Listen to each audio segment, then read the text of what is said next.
2 مہینے مسلسل ہو گئے ہیں ہم آپ سے ملنا چاہ رہے ہیں اور آپ ہم سے ملاقات نہیں کر رہے ہیں، ایسی ہم نے کون سی غلطی کر دی ہے، ایسی ہم سے کون سی خطا ہو گئی ہے؟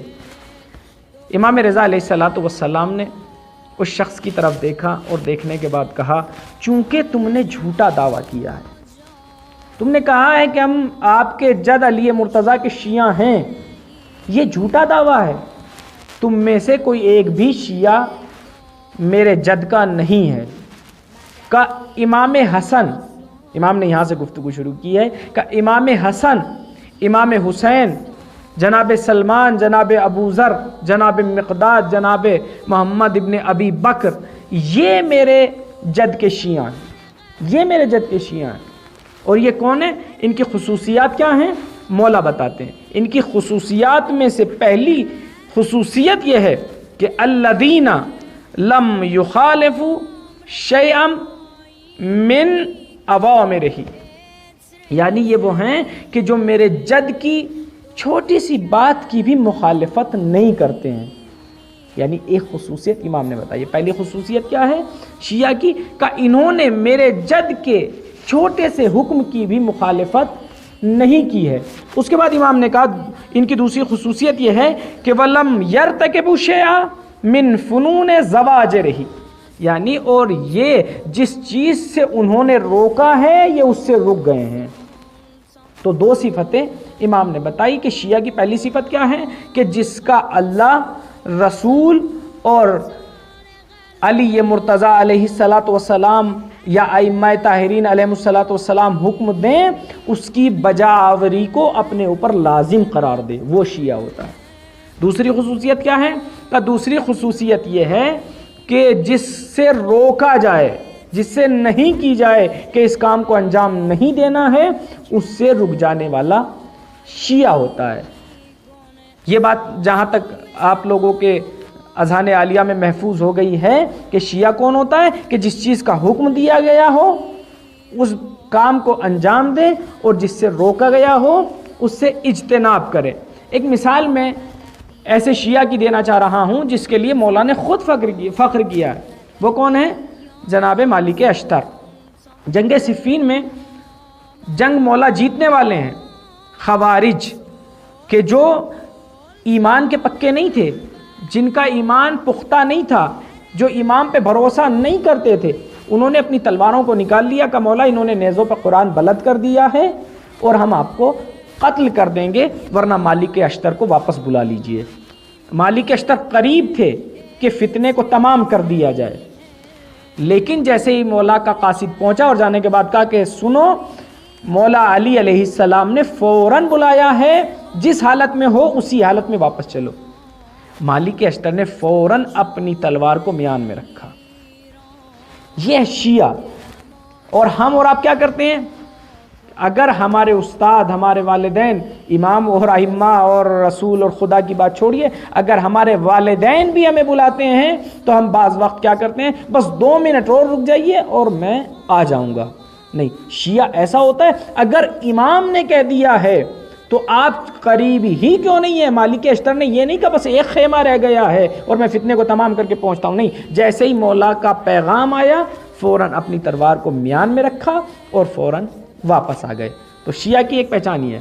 پھر اس کے بعد امام ان سے مخاطب ہوئے اور ان سے مخاطب ہو کے کہا، اور تم اپنے شیعہ ہونے کا دعویٰ کر رہے ہو، تم اپنے شیعہ ہونے کا دعویٰ کر رہے ہو، جبکہ مقصورون فی کثیر من الفرائض، تم تو واجبات تک انجام نہیں دیتے، اس میں ان کی انجام دہی میں بھی کوتاہی کرتے ہو۔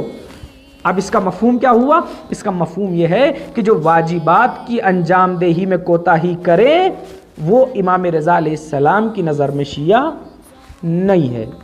یہ ان کی ایک صفت مولا نے بیان کی کہ چونکہ تم واجبات کی انجام دہی نہیں کرتے ہو اس لیے تم شیعہ نہیں ہو۔ اب جو اپنی نمازیں نہیں پڑھتے، روزہ نہیں رکھتے، واجب ہونے کے بعد حج نہیں کرتے، وہ اپنے بارے میں خود فکر کریں، وہ جانیں اور مولا جانے۔ دوسرے امام نے کیا کہا؟ امام نے کہا، امام ان کے بارے میں پورے طریقے سے واقفیت رکھتے تھے۔ اس کے بعد امام نے کہا کہ جہاں تمہیں تقیہ کرنے کا حکم دیا جاتا ہے وہاں تم تقیہ نہیں کرتے ہو، اور جہاں تقیہ کا حکم نہیں دیا جاتا وہاں تم تقیہ کرتے ہو۔ تو اس کا مطلب کیا تھا؟ امام کہنا یہ چاہ رہے تھے کہ تم یہ نہیں دیکھتے ہو کہ خدا اور رسول اور ائمہ کی مرضی کیا ہے، بلکہ اپنے دل کی سنتے ہو۔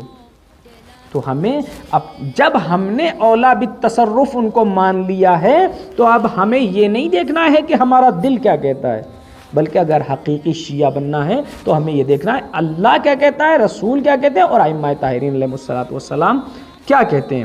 اس کے بعد امام نے ایک بات اور کہی ہے، اور وہ یہ جو سب سے اہم ہے آج کے دور میں، جس پر سب سے زیادہ توجہ دینا ضروری ہے، وہ کیا ہے؟ امام نے فرمایا کہ تم اپنے بھائیوں کا حق ادا نہیں کرتے ہو، ان کا حق غصب کر جاتے ہو، تو کیسے شیعہ ہو؟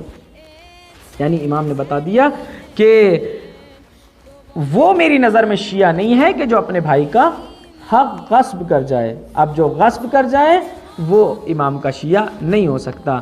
اب چاہے ہم اپنی زبانی دعوے کرتے رہیں اور دوسروں کی زمین غصب کرتے رہیں تو ہم حقیقی شیعہ نہیں ہو سکتے۔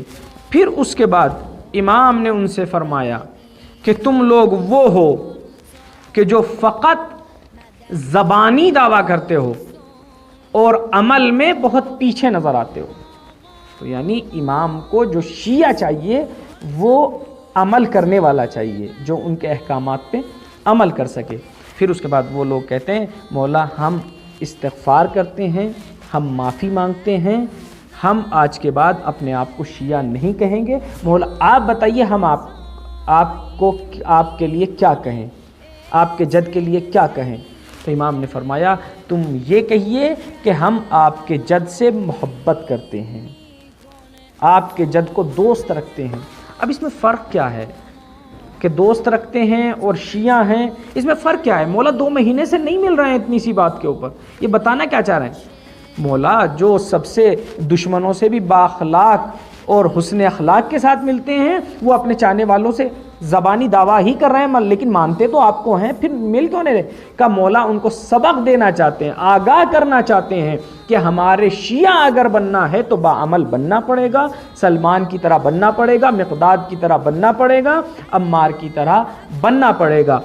ہمارا شیعہ باعمل ہوتا ہے، بے عمل نہیں ہوتا ہے۔ بس امام کے اتنے سے کلمے سے، اس حدیث سے ہمیں اتنا سمجھنا چاہیے کہ اگر ہم شیعہ ہونے کا دعویٰ کرتے ہیں تو میدان عمل میں بھی ہم پیش نظر آنے چاہیے۔ اگر ہم میدان عمل میں پیچھے ہیں تو ہم اپنے آپ کو شیعہ کہلانے کے لائق نہیں ہیں۔ وآخر دعوانا ان الحمد للہ